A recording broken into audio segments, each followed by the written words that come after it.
Écoute ton corps, il te parle est un balado qui propose de mettre l'intuition au cœur de nos décisions.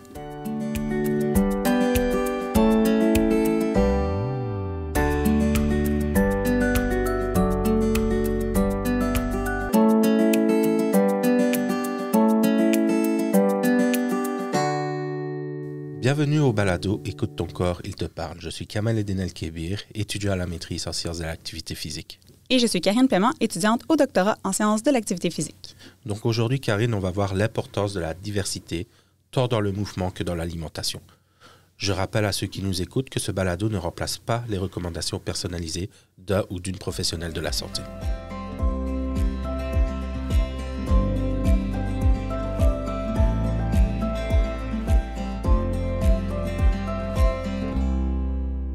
Alors dis-moi Karine, pourquoi parlons-nous de recommandations juste maintenant? Bien, en fait, l'approche intuitive, c'est une approche, on le rappelle, qui est centrée sur l'écoute de son corps pour mieux comprendre ses besoins.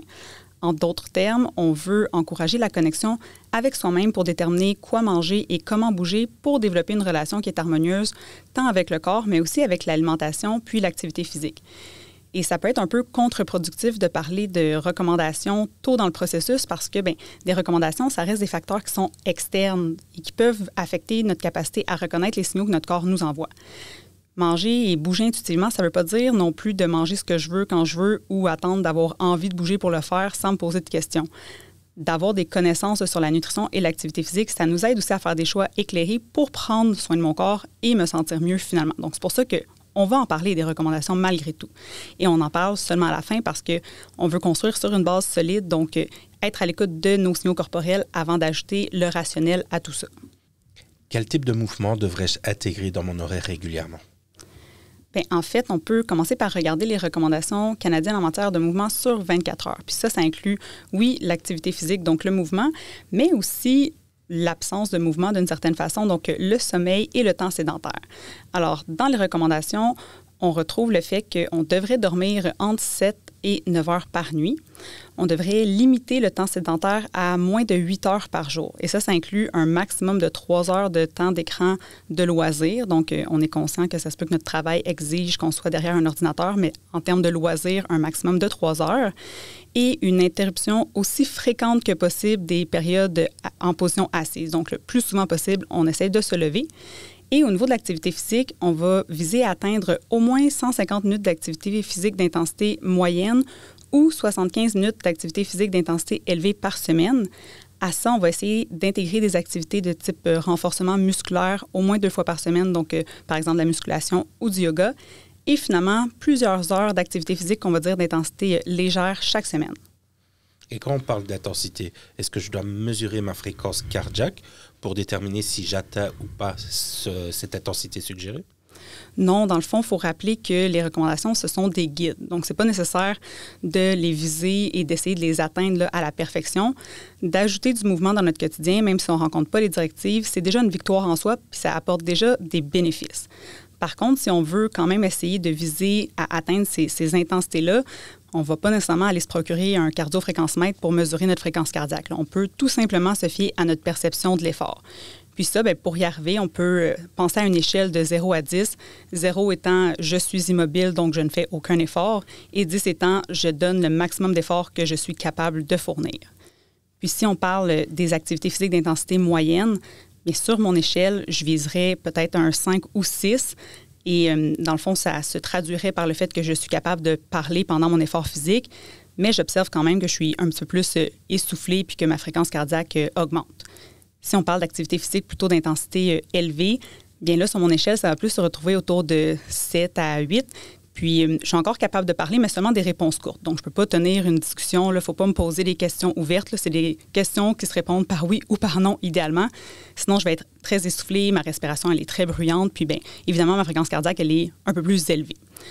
Il faut rappeler que la perception de l'effort, c'est associé à l'intensité, oui, de l'activité physique, mais aussi à plusieurs autres facteurs. Donc, il va y avoir, par exemple, ma condition physique, mon âge, mes antécédents médicaux, mes habitudes de vie. Donc, si je suis quelqu'un qui est habitué de faire des efforts physiques versus quelqu'un qui est plus sédentaire, bien, on ne va pas percevoir l'effort de la même façon.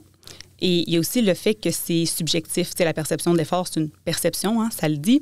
Ça peut varier d'une personne à l'autre. Donc, c'est important vraiment de faire attention à ses propres signaux corporels puis à écouter son corps pour déterminer finalement l'intensité qui convient le mieux à mes propres besoins puis aussi à mon propre contexte. Il y a des journées où je peux pousser plus, des journées que c'est peut-être mieux que je pousse moins. Alors, on adapte à notre quotidien. Et quels seraient les avantages à pratiquer une variété d'activités physiques plutôt qu'un seul type de sport? Oui, en fait, pratiquer une variété d'activités physiques, ça peut améliorer notre condition physique globale, donc incluant la force musculaire, l'endurance cardiovasculaire, la flexibilité, par exemple. Ça va aussi réduire les risques de blessures parce que, dans le fond, on va solliciter différents groupes musculaires, puis on va en laisser d'autres se reposer et récupérer entre les séances. Alors, que si je fais un seul sport, bien, c'est souvent des mouvements qui sont plus répétés, peut-être unidirectionnels. Ça peut m'amener à une surutilisation de certaines structures, puis c'est là que je vais avoir plus de risques de blessure. Alors, dans pratiquer une variété, ça permet d'alterner les structures qui sont sollicitées. Ensuite, pratiquer une variété d'activités physiques, ça pourrait aussi contribuer à améliorer l'humeur, la confiance en soi et la réduction du stress. Donc, ce serait positif pour notre santé mentale. Et finalement, la pratique d'une variété d'activités physiques, ça peut aussi stimuler la créativité et l'innovation. Donc, c'est vraiment intéressant parce que ça nous permet d'explorer une variété de mouvements, puis ça peut aussi faire en sorte qu'on se défie mentalement et physiquement. Donc, ça a quand même plusieurs effets bénéfiques. J'adore tous ces effets que cela procure. Et justement, comment on pourrait intégrer une variété de mouvements dans notre quotidien? Mais la première chose, on ne s'en sort pas, c'est la planification. On a tous et toutes des horaires relativement chargés. Et si on ne le planifie pas, bien, ça se peut qu'on n'y pense pas puis que ça ne devienne plus une priorité dans notre horaire. Alors, de planifier des moments, ça va être un premier élément là, à garder en tête. Ensuite, de regarder ce qui est offert près de nous. Tu sais, au Sepsum, dans notre quartier, il y a aussi des applications qui peuvent nous permettre de découvrir différents endroits où pratiquer, que ce soit de la randonnée pédestre, de la planche à pagaie, là, du paddleboard, donc savoir où il y a des points de mise à l'eau, par exemple. Alors, de regarder ce qui est offert près de nous, parce que des fois, on ne s'en rend pas compte, mais on a peut-être un terrain de tennis au parc près de chez nous, puis on n'avait jamais remarqué auparavant. Ensuite, c'est d'apprendre à se connaître et à savoir qu'est-ce qui marche pour nous pour être constante ou constant. Donc, si à chaque fois que je m'abonne au gym, je vais pendant 2 semaines, bien, peut-être que de m'abonner au gym, c'est pas la stratégie qui fonctionne pour moi, mais par exemple, de m'inscrire à un cours de groupe avec une amie, ça, d'habitude, j'y adhère jusqu'à la fin de la session, mais peut-être que c'est ça qui est le mieux pour moi. Il faut aussi se rappeler que l'activité physique, c'est pas le seul élément dans l'équation. Hein. On l'a dit que pour acheter du mouvement dans le quotidien, il n'y a pas juste le fait de bouger plus, il y a le fait aussi d'adopter une bonne routine de sommeil et aussi de limiter le temps sédentaire, surtout le temps d'écran.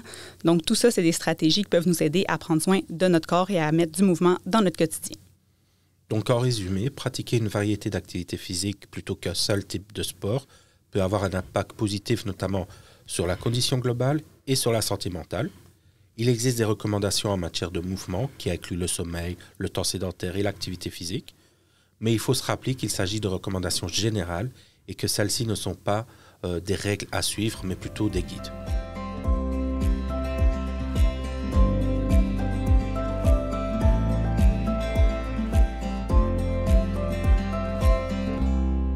Et dis-moi, Karine, qu'est-ce qu'une alimentation variée et équilibrée?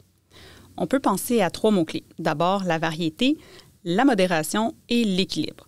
Donc, quand on pense aux recommandations là, pour une saine alimentation, on va penser à une variété de fruits et légumes dans notre alimentation. Idéalement entiers, on va préférer manger des fruits et des légumes au complet plutôt que leur version sous forme de jus, par exemple. On va aussi penser à une variété de produits céréaliers, de préférence à grains entiers. On parle aussi d'une variété de protéines et on va favoriser les aliments qui sont des protéines d'origine végétale. Et finalement, on va favoriser l'eau et les boissons plus nutritives comme le lait, les boissons de soya ou les smoothies, par exemple, versus les boissons plus sucrées de type boisson gazeuse ou cocktail de fruits, que dans le fond, il n'y a pas vraiment de vrais fruits à l'intérieur. Donc, une variété d'aliments le moins transformés possible. Ensuite, quand on parle de modération, bien, on va limiter finalement les aliments transformés qui sont habituellement plus riches en gras, en sucre et en sel. Pourquoi? Bien parce qu'ils sont d'abord moins rassasiants, donc ça se peut que j'ai besoin d'en manger plus pour atteindre le rassasiement et peut-être que j'en ai pas nécessairement besoin de autant. Ça peut m'amener à en manger au-delà de mes besoins. Puis aussi le fait que nos papilles gustatives vont être habituées à être surstimulées puis vont vouloir aller chercher davantage d'aliments qui sont plus gras, plus sucrés et plus salés. Puis c'est pas nécessairement vers ça qu'on veut aller. Ensuite, c'est quand même important de rappeler qu'on ne veut pas interdire ces aliments-là, hein. On peut en manger. C'est important d'en manger peut-être un peu plus en modération, sans se sentir coupable et se donner le droit de les apprécier quand on les mange. Parce que, faut les apprécier pour ce qu'ils sont. C'est des aliments d'occasion qui sont peut-être pas très nutritifs, mais qui peuvent m'apporter d'autres choses comme du réconfort ou me permettre de célébrer un événement avec mes proches. Donc, on a dit variété, modération. Maintenant, on parle d'équilibre. Et c'est là que le modèle de l'assiette équilibrée entre en jeu. Donc, c'est un modèle d'assiette qui est proposé par le Guide alimentaire canadien qui suggère la moitié de notre assiette sous forme de fruits et de légumes, un quart sous forme de produits céréaliers, idéalement à grains entiers, et un autre quart sous forme d'aliments plutôt protéinés. Puis les proportions qui sont proposées, ils permettent en théorie de répondre à nos besoins en nutriments. Puis c'est important de manger une variété parce que ils ont tous un différent rôle à jouer. Si on pense aux produits céréaliers comme le riz, le pain, les pâtes et les fruits, on va aller chercher des glucides. Donc, c'est la principale source d'énergie de notre corps. Puis, c'est aussi dans les produits céréaliers et les fruits qu'on va retrouver le plus de fibres. Et les légumes, évidemment. Puis, les fibres, dans le fond, ce que ça fait, c'est que ça favorise un meilleur transit intestinal. Puis, ça va nous aider aussi au niveau de la gestion du cholestérol sanguin.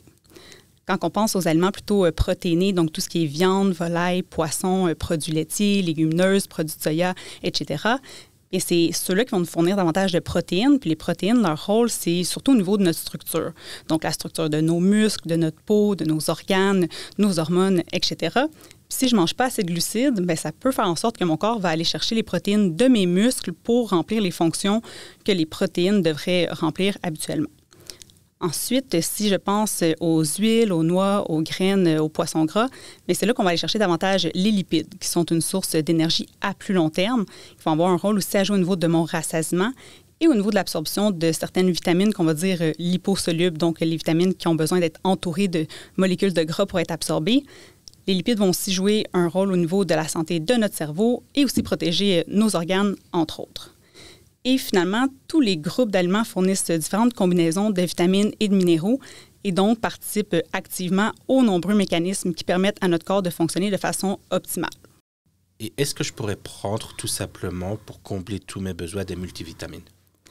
En fait, il y a beaucoup d'interactions entre les nutriments et la matrice des aliments, c'est-à-dire de quoi l'aliment est fait, que une multivitamine, on va avoir seulement les nutriments, donc les vitamines et les minéraux, mais on n'aura pas toute la matrice cellulaire, disons, de l'aliment. Et il y a beaucoup de mécanismes dont on ignore encore l'existence.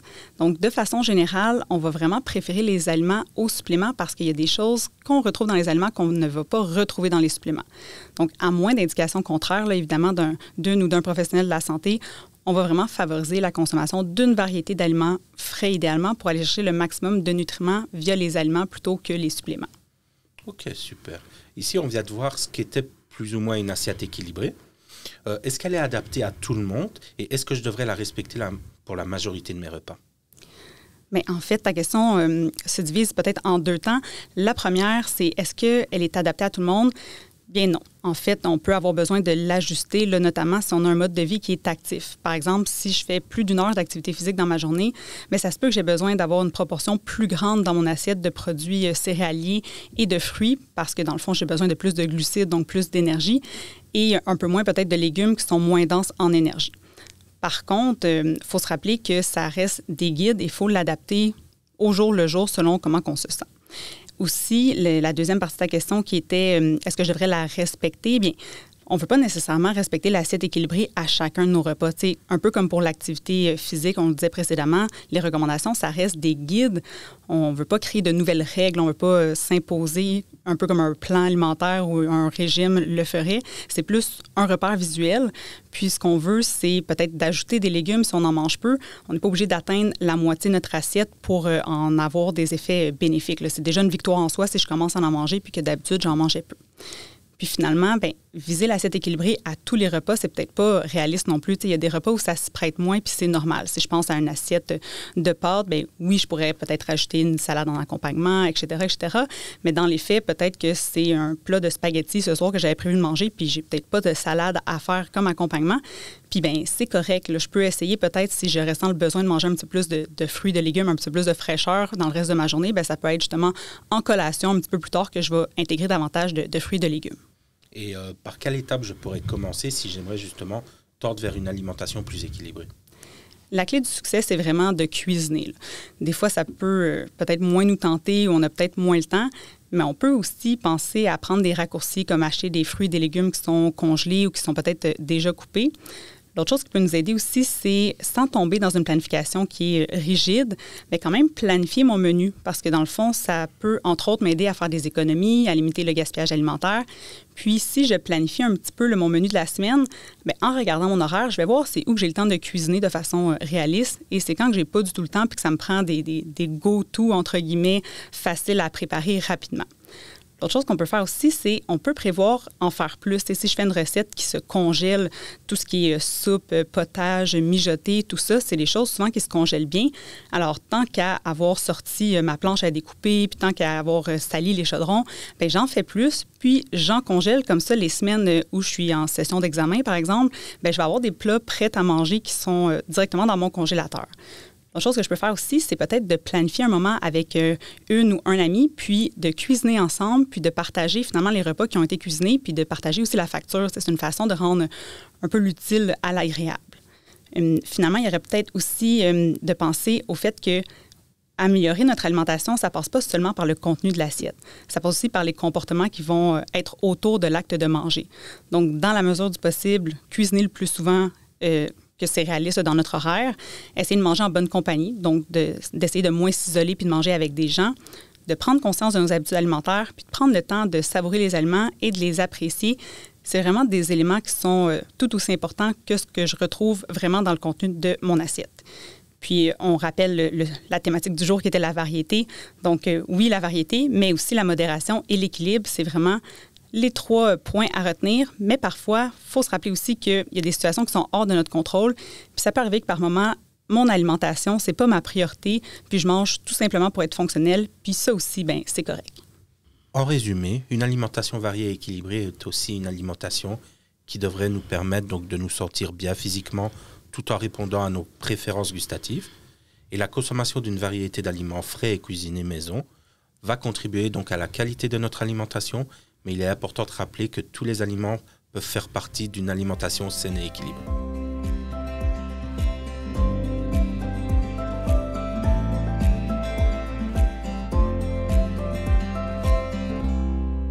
Donc finalement, Karine, comment trouver un équilibre entre mon intuition, ma raison et mes émotions? C'est une excellente question, puis c'est un travail qui prend du temps et beaucoup de bienveillance. Donc, depuis longtemps, on peut être influencé par la culture des diètes, puis on a aussi beaucoup de désinformation qui circule tant sur l'alimentation que l'activité physique. Alors, déconstruire tout ça, ça peut prendre du temps. C'est important aussi de se questionner sur nos pensées, notre discours interne, nos perceptions, nos émotions, puis nos sensations physiques. Donc, de voir ce que je crois avoir besoin, puis aussi décider c'est quoi les recommandations qui ont de l'importance pour moi. Par exemple, je pourrais me questionner sur le fait de manger plus de fruits, plus de légumes, peut-être un peu plus de grains entiers et boire un petit peu plus d'eau parce que j'observe que ça aide ma digestion puis que je me sens mieux. Donc oui, ce sont des recommandations, mais j'observe aussi que j'en tire des effets bénéfiques. Alors, je vais avoir plus de facilité à l'intégrer dans mon quotidien à plus long terme. Ça pourrait être aussi d'inclure de la musculation ou des exercices de mobilité dans mon horaire parce que je veux optimiser ma condition physique pour les autres activités que je pratique que je préfère. Et finalement, ça pourrait être aussi de me lever régulièrement pendant des heures de travail parce que j'observe que si je le fais, je ressens moins de lourdeur dans mon corps puis moins de tension dans mes épaules à la fin de la journée. Donc, je suis les recommandations, mais parce que j'en ressens les bienfaits, j'observe que ça m'aide. Puis, un exercice que j'aimerais proposer là, en lien avec la thématique d'aujourd'hui, ce serait d'essayer quelque chose de nouveau, que ce soit une activité, donc une nouvelle activité physique ou un sport dans un nouvel environnement. Ça pourrait être aussi de cuisiner avec quelqu'un et de congeler des repas à l'avance ou encore d'essayer un ingrédient ou une recette, par exemple un légume qu'on aime manger quand on va au restaurant ou quand c'est un membre de notre famille qui l'apprête, mais qu'on n'a jamais pris le temps de cuisiner nous-mêmes. Donc, l'idée, c'est vraiment d'explorer des nouvelles choses qu'on pourrait peut-être inclure dans notre quotidien par la suite si on trouve que ça nous convient. Merci beaucoup, Karine. L'approche intuitive est une approche qui se cultive et je serai heureux de continuer de l'explorer en mettant en pratique tous les conseils que tu nous as donnés jusqu'à présent. Merci à nos auditeurs et auditrices d'avoir été avec nous tout au long de ces balados.